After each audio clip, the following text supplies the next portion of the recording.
In a move that has stirred concern among travelers and diplomats alike, the United States has raised its travel advisory level for India to level 2, which means that travelers are being urged to exercise increased caution.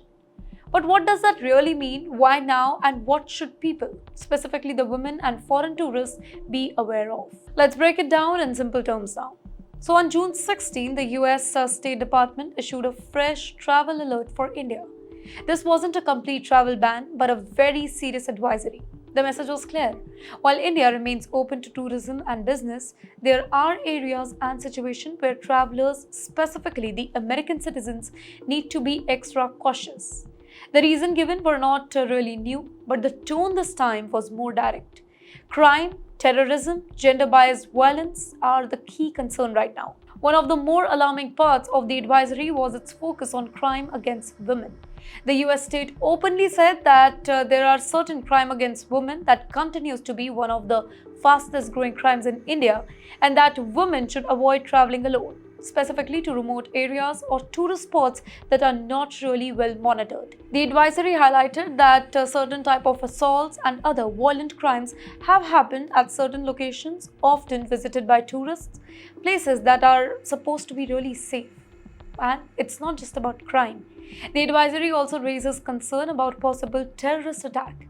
It warns that such attacks could happen suddenly without any warning, and that public places like markets, malls, transportation hubs, and even government buildings can be targeted.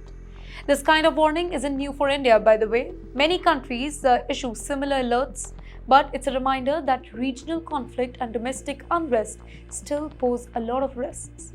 Another key detail in the advisory is the US government officials themselves are restricted from freely traveling in many parts of India.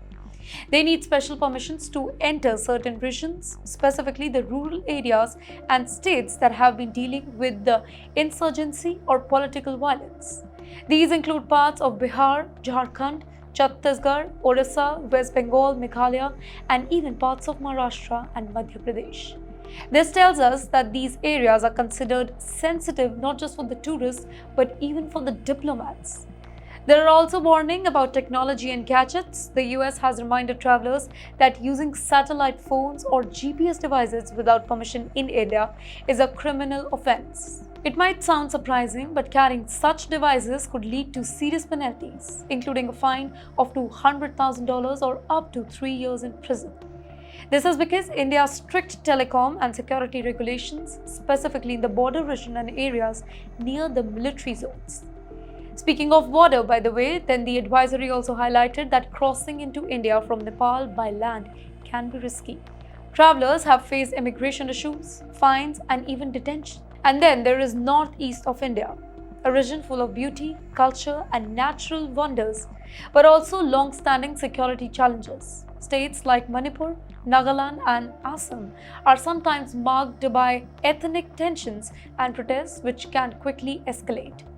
Now, let's not misunderstand the message. It's not a sign that India is unsafe for everybody. Every country has areas of concern and period of heightened alert.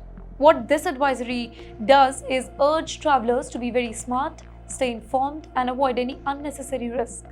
Millions of travelers visit India every single year without any incident. But as with any international travel, preparation, awareness, and even caution can make all the difference. India remains a land of incredible experiences, from Taj Mahal to Himalayas to the backwaters of Kerala and the desert of Rajasthan. But as the US advisory reminds us, safety must come first, specifically in the world where travel is more open than ever, but also more unpredictable.